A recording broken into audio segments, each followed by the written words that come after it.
Welcome back, fellow tone explorers. We have journeyed through the magic of harmonics and shaped raw waveforms in Python. But today we bring the distortion to life. This is the final part of our guitar distortion trilogy, and we are taking it into the world of LTspice simulation. Let's start at the very core, the humble diode clipper. This tiny circuit is the heart of distortion. It grabs your smooth sine waves and says, nope, too clean, slicing off the peaks to inject grit, warmth, and attitude.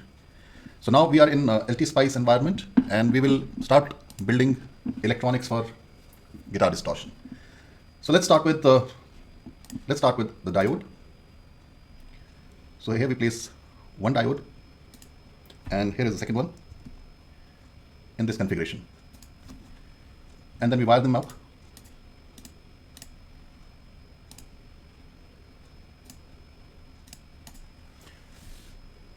And we attach a signal source.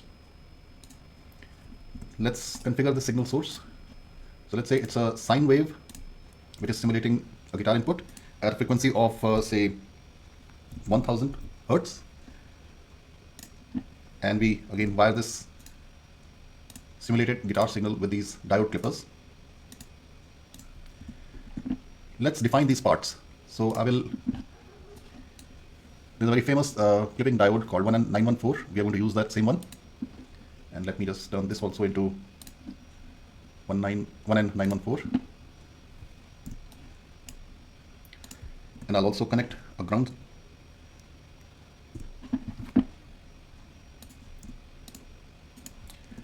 Now in this configuration, if we run this circuit, run the simulation, so what will happen is, during the positive cycle of sine wave, this diode will get to start to conduct, and this will become a short circuit, and the entire current will be sourced into the ground. During the negative cycle of the wave, this diode will be forward biased, and this will act like a short circuit, and the entire current will get grounded. So we need to take care of this part first. So let me remove this connection and instead place a resistor here.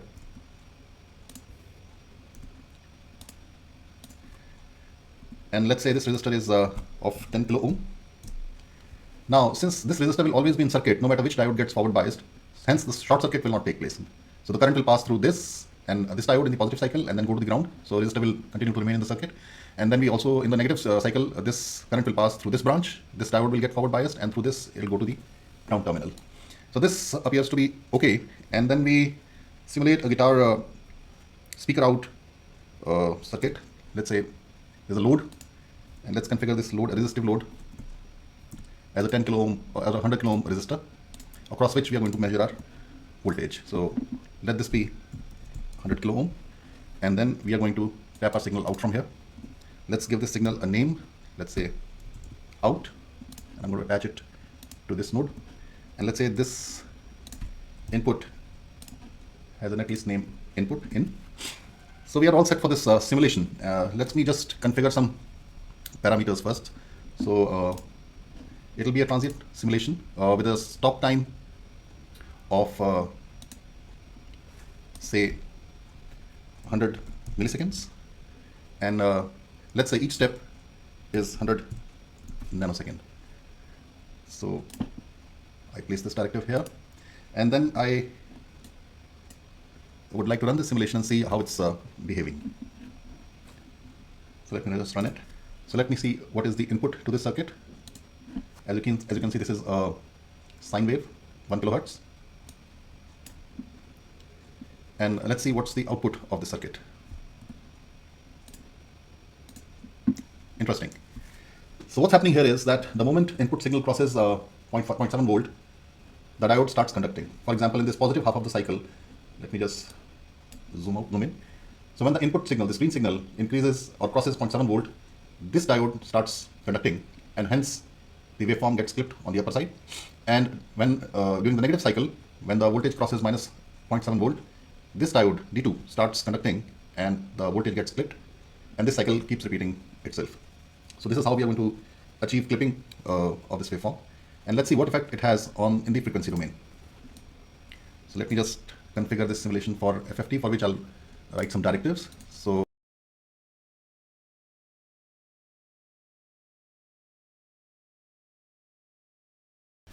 don't bother if you don't understand this step. This is just to configure my FFT of this particular simulation. there you are, 100 millisecond of simulation. We are done with it. So what I'm going to do now is I'm going to take a FFT of this.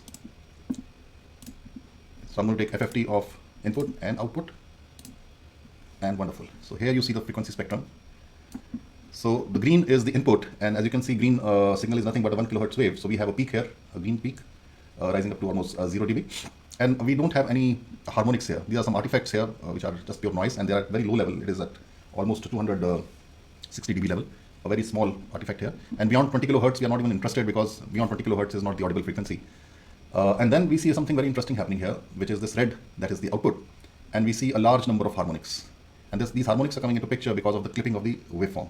And interestingly, all these harmonics are odd harmonics. This is the third harmonic, 5th, 7th, 9th, 11th, 13th, 15th, 17th, 19th, and so on and so forth. So you can see that a plain sine wave which had no harmonics, when passed through this diode clipper circuit, starts to generate a large number of harmonics. Let's see how it looks. So I'm going to read a report. Okay, so what it's saying is, if you remember, I had said that I want to monitor 20 harmonics.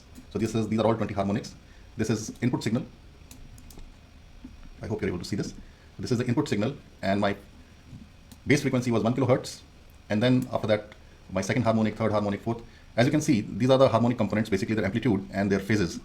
And so the main energy of the entire wave is concentrated on the principal component, which is 1 kilohertz. And after that, all these harmonics are of very low value, which is indicative of the fact that the total harmonic distortion in the signal is 0%. It's a pure sinusoid. Now let's have a look at what happens to the output. So here is the output. And again, we start off with 1 kilohertz and monitor all the 20 harmonics. So these are the harmonic component magnitudes.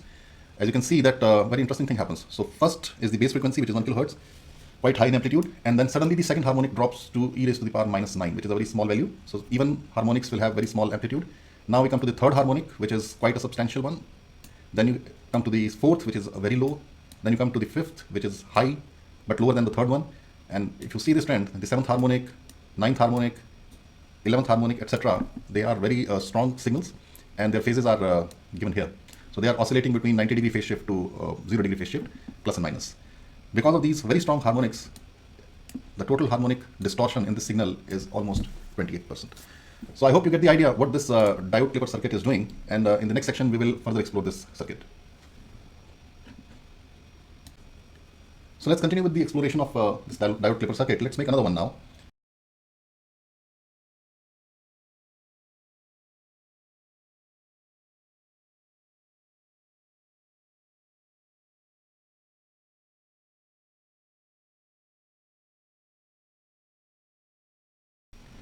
So now this is a very different configuration in comparison to the first circuit, and let's see how this whole thing behaves. So now let me just give signal names here. Let's call it out2 and in2.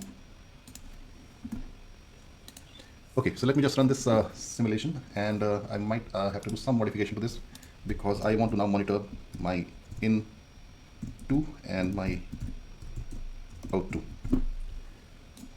Alright, so let's run this simulation. Okay, so I'll put a voltage probe here at the input. So it's the same sine signal, and let's look at what's happening at the output. So now you'll find a completely different waveform. So this is how it looks, and what is happening here is that in the positive cycle, diode D4 conducts, and the moment it becomes forward bias, it starts to follow the input voltage. And in the negative cycle, diode D3 starts to conduct, and it starts following the input voltage source. FFT on this, you won't find very many harmonics getting generated, but we can take advantage of the circuit in the sense that when these diodes, they get forward bias, their resistance become very, very less. And during this time, we can manipulate the circuit to do some soft clipping and hard clipping using operational amplifiers. So this is just an intermediate circuit that I wanted to show you. As in this current form, it is not very exciting, but we will use this and build it further in the next section.